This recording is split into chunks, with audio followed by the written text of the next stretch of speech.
So hey guys, in this video we are going to study about introduction of panchakarma. Panchakarma का परिचय। आयुर्वेदा में जितनी भी व्याधियाँ हैं उन सब में हम पंचकर्म का प्रयोग करते हैं। फिर भी इसको अष्टांग आयुर्वेद में स्थान प्राप्त नहीं है, लेकिन ये इतना इम्पोर्टेंट है कि सभी जितनी भी व्याधियाँ हैं इसमें मेन प्रोसीजर पंचकर्म ही होता है। जैसे अगर हम सिर्फ और सिर्फ पूर्व स्तम्भ नामक रोग को छोड़ दें तो काय चिकित्सा की जितनी भी व्याधियाँ हैं सब में पंचकर्म निर्दिष्ट हैं। तो सबसे पहले देखते हैं डेफिनेशन ऑफ द पंचकर्मा। आचार्य भाव प्रकाश के अनुसार प्रथमम वमनम पश्चात विरेकस्य अनुवासनम एतानि पंचकर्माणि निरूहो नावनम तथा। अर्थात जिसके अंदर वमन, विरेचन, अनुवासन, निरूह और नावन इनका समावेश होता है उसे हम पंचकर्म कहते हैं। या फिर सेकंड डेफिनेशन षाडंगर के अनुसार है वमनम रेचनम नस्यम निरूहस्य अनुवासनम एतानि पंचकर्माणि कथितानि मुनीश्वरे। यानी कि वमन, विरेचन, अनुवासन बस्ती, निरूह बस्ती और नावन यानी नस्य इनका समावेश जिसमें होता है उसे कहते हैं पंचकर्म। अब वो तो हो गई डेफिनेशन। अब आता है इसका क्या प्रयोजन है और क्या महत्व है, यानी क्या एम्स है और क्या इम्पोर्टेंस है।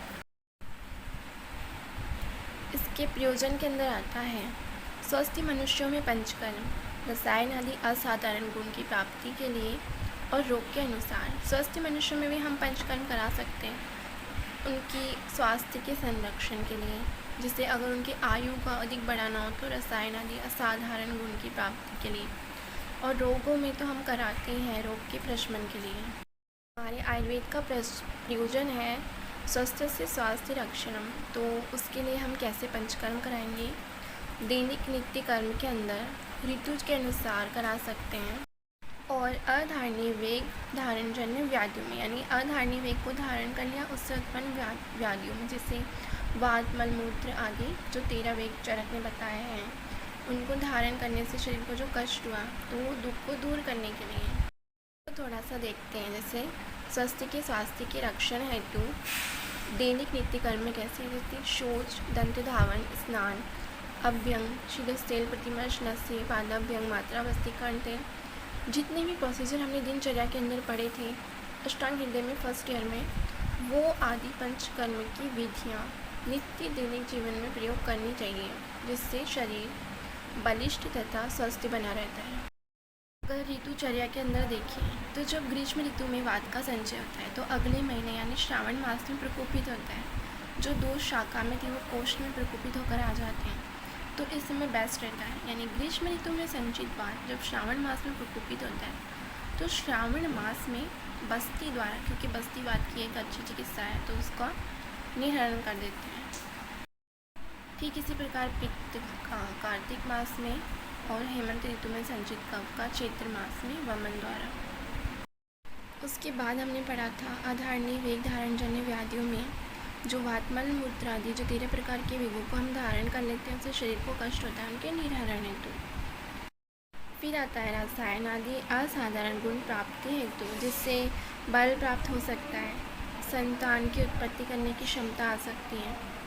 तो ये क्रियाएं तभी कार्यकारी होती हैं जब इनके प्रयोग से पहले पंचकर्म द्वारा शरीर का शोधन, यानी जब शरीर एक तरह से पूरा शुद्ध हो जाता है, उसमें कोई मल दोष का संचय नहीं होता, तो जब हम कुछ चीज़ इंटेक करेंगे तो वो अच्छे से उसके अंदर एब्जॉर्ब होगी। अब आता है रोगानुसार पंचकर्म।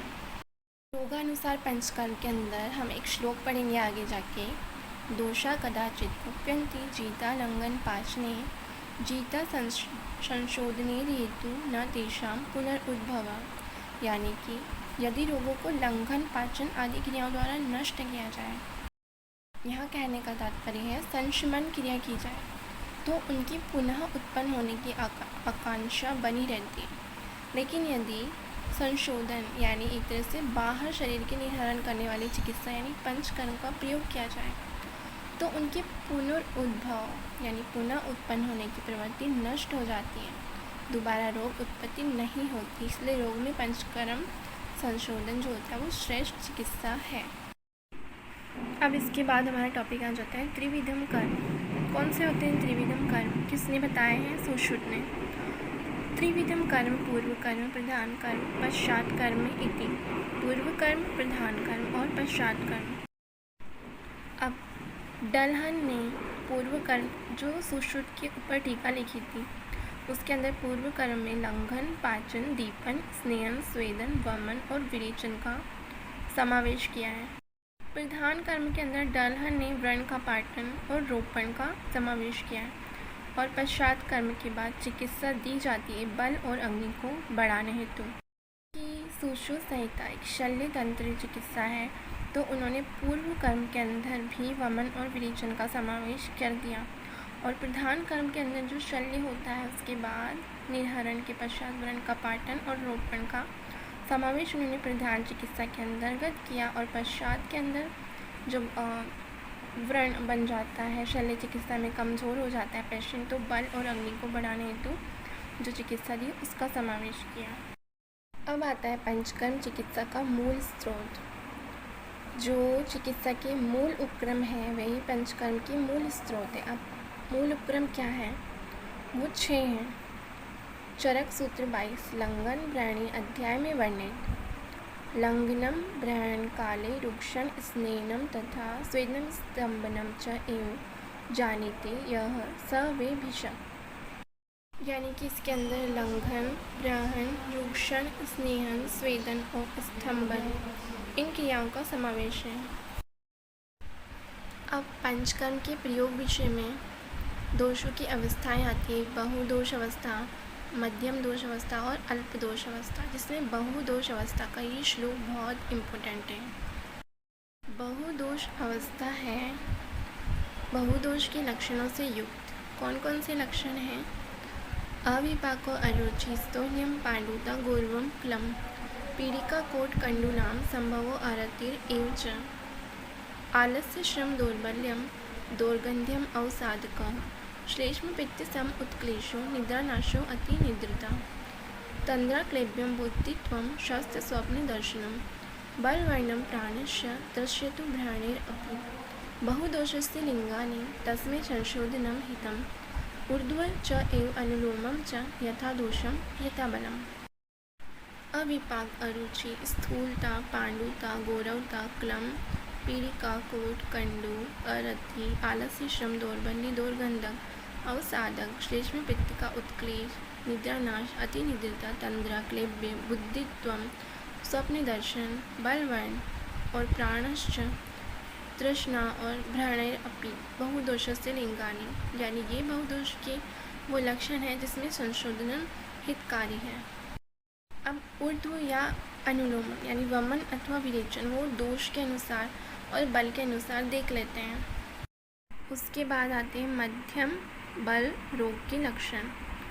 कफ पित्त उत्क्लेश सर्दी अतिसार हृदय रोग विसूचिका अल्सर ज्वर विबंध गौरव उद्गार हल्लास अरोचक। यानी इसे हम ऐसे याद कर सकते हैं कि पित्त और कफ के जो नॉर्मल दोष के प्रकोपित लक्षण आते हैं, जैसे पित्त उत्क्लेश हो गया, अतिसार विसूचिका अल्सर ज्वर विबंध, और कफ के सर्दी गौरव उद्गार हल्लास और अरोचक।